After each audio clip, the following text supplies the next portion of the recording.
प्रिय भाइयों और बहनों, आप सबको प्रभु यीशु मसीह के पवित्र और मीठे और मधुर नाम में जय मसीह की। मुझे प्रभु का धन्यवाद देता हूं कि फिर से मौका दिया कि मैं आपके बीच में अपने प्रभु परमेश्वर, अपने उद्धारकर्ता, अपने सृष्टिकर्ता के बारे में आप सबसे अपने व्यू शेयर कर सकूं और प्रभु के वचन को बता सकूं। आइए हम प्रार्थना करें। धन्यवाद पिता परमेश्वर, आपके पवित्र दिन के लिए कि आपने इस योग्य किया कि हम आपका धन्यवाद स्तुति कर सकें। प्रभु हमें वो सामर्थ्य दे कि हम हर परेशानियों को झेलते हुए बिना कुड़कुड़ाए तेरे कदमों में तेरी आराधना करने वाले हों। पिता, हम पर वो दया कर, हमें वो सामर्थ्य दे, क्योंकि पिता तूने दुख उठाए, तूने किसी को श्रापित नहीं किया पर तूने आशीष दी। होने दे कि वही आत्मा हम में पाया जाए। सब कुछ तेरा तेरे कदमों में देता हूँ, तेरे लहू के नाम से मांगता हूँ, आमीन। मेरे अजीजों, हम मट्टी के बर्तन के समान हैं और मट्टी के बर्तन बनाने वाला कुम्हार अपने दिमाग से, अपनी कला से वस्तुओं की सृष्टि करता है। बिगड़ जाए तो वो उसको फिर से गूंथता, तोड़ता, बन के फिर बर्तन बनाता है।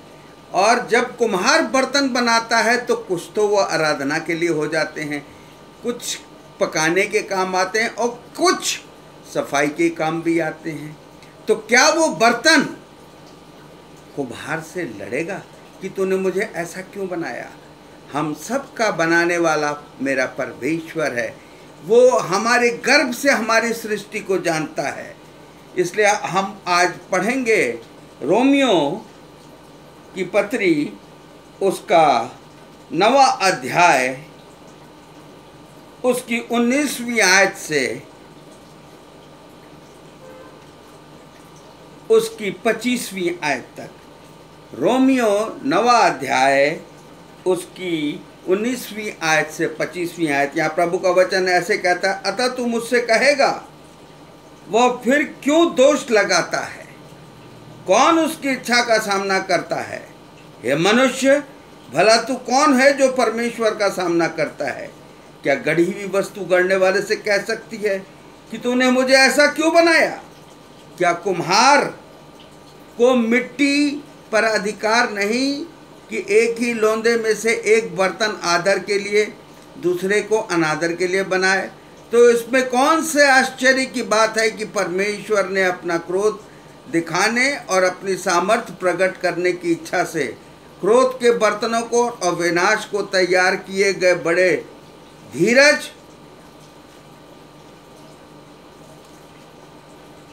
धीरज से सही और दया के बर्तनों पर, जिन्हें उसने महिमा के लिए पहले से ही तैयार किया, अपनी महिमा के धन को प्रकट करने की इच्छा की, अर्थात हम पर, जिन्हें उसने न केवल यहूदियों में से वरन अन्य जातियों में से भी बुलाया।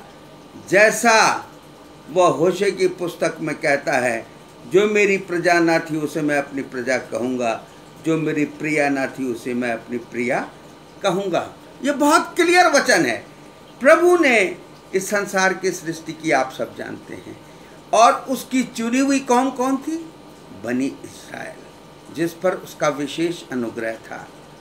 मसीह का जो भी उद्धार था, पहले वो यहूदियों के उद्धार के लिए आया था, परंतु जब उनकी हठधर्मी देखी, उनका कुड़कुड़ाना देखा, आज्ञा को न मानना देखा, तो उसने उनको भी अनुग्रह से, वो तो चुने हुए थे पर हम अनुग्रह की संतान हैं। यहाँ साफ कहता है, अतः तू मुझसे कहेगा, वह क्यों दोष लगाता है? बनी इज़राइल को जब गुलामी में से, अपनी चुनी हुई कौम को जब इज़राइल फिरौन की गुलामी से निकाला था, मिस्र से, तो एक प्रॉमिस लैंड देने की उसका वादा था कि मैं, जहाँ दूध और नदी, दूध की और शहद की धाराएं बहती हैं। मेरे अजीजों, प्रभु का हर योजना मनुष्य के लिए उत्तम है, पर उस योजना को साकार रूप देना मनुष्य के ऊपर है। कि प्रभु तो अनुग्रह कर रहा है, दया कर रहा है, पर हम कुड़कुड़ाते, बड़बड़ाते हैं और अपनी इच्छा से चाहते हैं कि परमेश्वर का अनुग्रह हो। परमेश्वर जानता है कि मुझे और आपको किस चीज़ की ज़रूरत है, इसलिए हमें बिना कुड़कुड़ाए क्योंकि आपने हश्र देखा उस प्रॉमिस लैंड पर वो कुड़कुड़ाने वाली, बड़बड़ करने वाली, दोष लगाने वाली कौम बनी इज़राइल प्रॉमिस लैंड नहीं पहुंच सकी। ये क्यों हुआ? प्रभु का वादा था पहुंचाऊंगा, पर नहीं पहुंच। क्यों? कौन बाधा बना? हम मनुष्य बने अपने कर्तव्यों से कुड़कुड़ाने से। इसलिए कहता है, अतः तू मुझसे कहेगा वो फिर क्यों दोष लगाता है? कौन उसकी इच्छा का सामना करता है? परमेश्वर की इच्छा का सामना करना, परमेश्वर के हाथ में पड़ना बहुत ही भयंकर बात है। वचन कहता है, फिर कहता है, क्या गढ़ी हुई वस्तु गढ़ने वाले से कह सकती है कि तूने मुझे ऐसा क्यों बनाया? क्या एक पात्र कुम्हार से कह सकता है कि तूने मुझे ऐसा क्यों बनाया? वो कुम्हार के ऊपर डिपेंड करता है कि वो उसको क्या आकार दे, क्या रूप दे। ऐसे ही हमारा रचनाकार, हमारा परमेश्वर हमारा कुम्हार है। हम है मिट्टी, तू है कुम्हार, गाना गाते हैं ना। तो जब वो अपनी इच्छा से बनाता है तो बेहतर बनाता है। उसकी इच्छा हमेशा मनुष्य के लिए बेहतर है। इसलिए कहता है कि एक बर्तन को आदर के लिए, दूसरे को अनादर के लिए बनाए। जो तो इसमें कौन सी आश्चर्य की बात है कि परमेश्वर ने अपना क्रोध दिखाने और अपनी सामर्थ्य प्रकट करने की इच्छा से क्रोध के बर्तनों को जो विनाश के लिए तैयार किए गए थे, बड़े धीरज से सही और दया के बर्तनों पर, जिन्हें उसने महिमा के लिए पहले से तैयार किया, अपनी महिमा के धन प्रकट करने की इच्छा की। अर्थात हम पर, जिन्हें उसने न केवल यहूदियों में से वरन अन्य जातियों में से बुलाया। हम उसकी चुने हुए नहीं थे, पर हम उसके अनुग्रह से बुलाए हुए लोग हैं। इसलिए हम अपने परमेश्वर से बिना कुड़कुड़ाए, बिना क्वेश्चन मार्क दिए परमेश्वर की आज्ञाओं का पालन करें। अक्सर आपने देखा होगा अपने जीवन में कि जब मनुष्य पर तकलीफ आती है तो एक शब्द निकलता है। पहले तो दुआ करते हैं विश्वास आधे मन से, और जब वो नहीं हो पाता, परमेश्वर क्यों नहीं दुआ सुनता? हमारे गलत काम उसके कारण, उसकी आज्ञा उल्लंघन के कारण। तो हम क्या कहते हैं? ऐ खुदा, न जाने ये तकलीफ हम पर क्यों आ पड़ी। आप अच्छी तरीके से जानते हैं कि आपने क्या गलत की, क्या गलत काम किया है। और फिर दोष, जब तकलीफ कष्ट आता है तो हम परमेश्वर को दोष लगाने लगते हैं कि न जाने किसका क्या कारण था कि परमेश्वर ने हमें सजा दी। आइए इसका दूसरा उदाहरण पढ़ते हैं। यिर्मयाह 18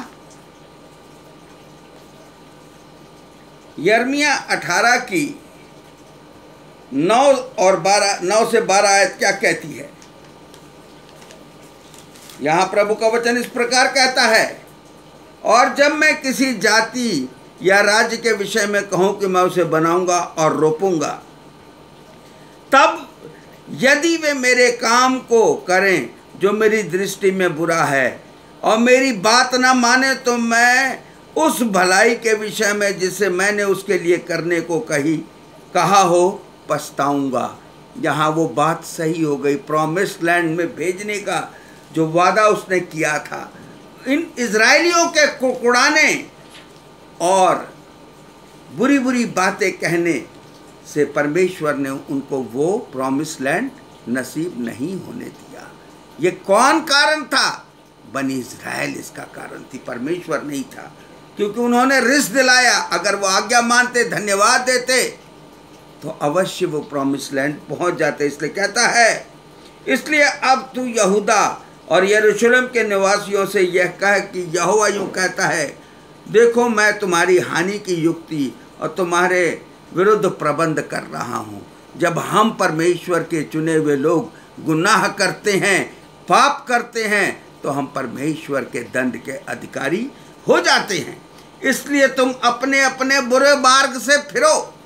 यहाँ लिखने वाला यशायाह नबी कहता है कि हे उसके चुने हुए लोगों, अपने अपने बुरे मार्ग से फिरो, अपना चाल चलन और काम सुधारो।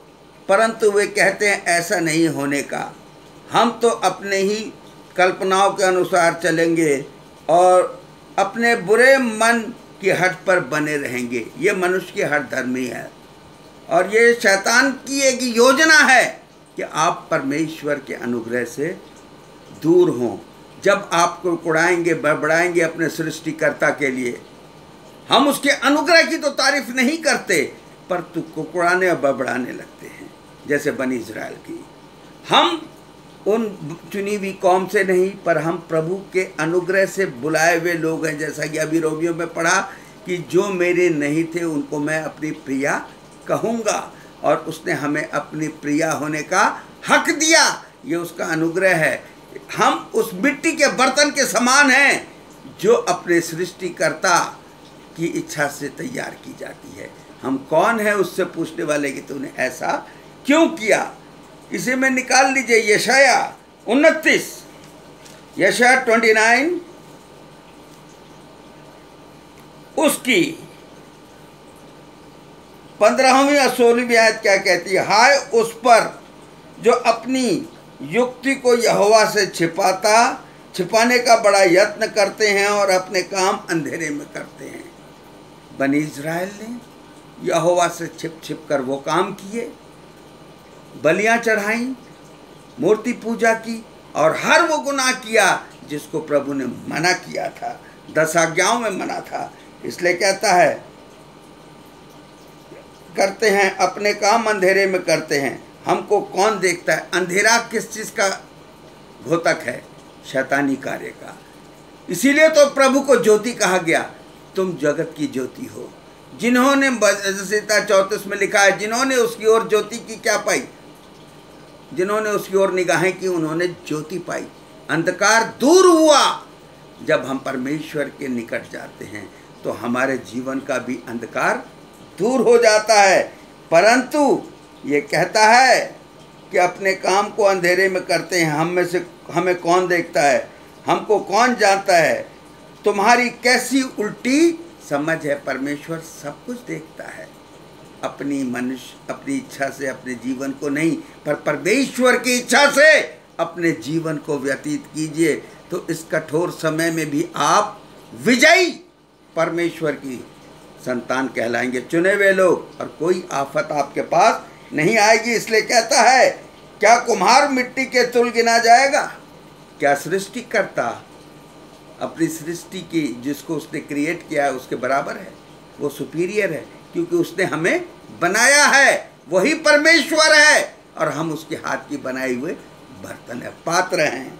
उसकी इच्छा है हमें किस चीज़ में प्रयोग करें। इसलिए कहता है, क्या कुम्हार मिट्टी के तिल गिना जाएगा या बनाई हुई वस्तु अपने कर्ता के विषय में कहे कि उसने मुझे नहीं बनाया? क्या कोई कह सकता है कि परमेश्वर ने मुझे नहीं बनाया? या कोई बर्तन मट्टी का ये कह सकता है कि मुझे कुम्हार ने नहीं बनाया, मैं अपने आप बन गया? अपने आप ना तो कुछ होता है, ना हुआ है, ना होगा।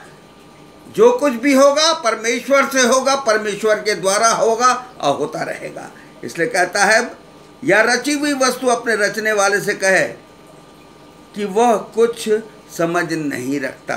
मेरा परमेश्वर की समझ से सृष्टि बनाई गई, ये आकाश ताना गया, ये जल की सीमाएं बढ़ाई गई। मनुष्य बांध बनाता है, टूट जाते हैं, पर परमेश्वर की बनाई हुई सीमा आज भी बरकरार है, वो उसको लांघ नहीं सकती।